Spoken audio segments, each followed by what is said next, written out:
तो गाइस आज हम लोग दीदी को स्टेशन छोड़ने जा रहे हैं क्योंकि उसकी छुट्टियां हो चुकी है ख़त्म और उसे वापस से जाना है हॉस्टल में। लेकिन स्टेशन जाने से पहले हम लोग एक दिन अपनी मासी के यहाँ रुकने वाले हैं क्योंकि जब से दीदी आई थी तब से वो कहीं घूमने नहीं गई थी, इसीलिए हमने सोचा कि उसे मासी के यहाँ ले जाते हैं। हम लोग घर से तो निकल चुके थे लेकिन कोई ऑटो मिलने का नाम ही नहीं ले रही थी। जितनी भी ऑटो आ रही थी सारी भर के जा रही थी, कोई रुक नहीं रही थी। बड़ी मुश्किल से हमें थोड़ी देर बाद एक ऑटो मिल गई। हम लोग ऑटो में बैठ तो गए थे लेकिन हमें पता नहीं था आगे होने क्या वाला है। हम लोग तो आराम से बैठ के जा रहे थे, एकदम मज़े से बैठ के नज़ारे देखते हुए। हमने चलते चलते कुछ खेते वगैरह भी हमने देखी बहुत। ऑटो में बैठे बैठे मैं बहुत बोर हो रहा था तो मैंने सोचा थोड़ा टाइम पास ही कर लूँ।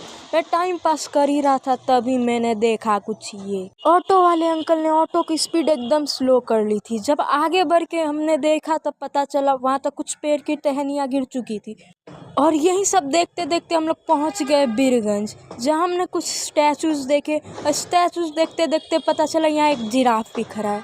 जिराफ देखते देखते हमें एक ऐसा आदमी दिख गया, पता नहीं क्यों भाग रहा था। और तो और उस आदमी को देखते देखते हमें घोड़ा गाड़ी भी दिख गई, जहाँ जिसे यहाँ लोकल में टांगा भी कहते हैं। उसके बाद हमें बीरगंज की सबसे फेमस चीज़ों में से एक घंटा घर भी दिख गया। और यही सब देखते देखते हम लोग पहुँच गए मासी के यहाँ। तो फाइनली गाइज हम लोग मासी के यहाँ पहुँच चुके। हमारे आने की खुशी में मासी हमारे लिए पकौड़ियाँ बना रही थी। यहाँ मम्मी और दीदी तो मासी की हेल्प कर रहे थे, मैं बस बैठा बैठा वीडियो शूट करके देख ही रहा था। मैंने देखा यहाँ पकौड़े के साथ आलू की सब्जी भी बनी हुई है। यहाँ मम्मी और मासी ने खाना सर्व किया सबको और वक्त रहते ही मैं प्लेट चोरी करके भाग गया। हम लोग खाना खाने के बाद थोड़ी देर चल गए छत पे खेलने के लिए।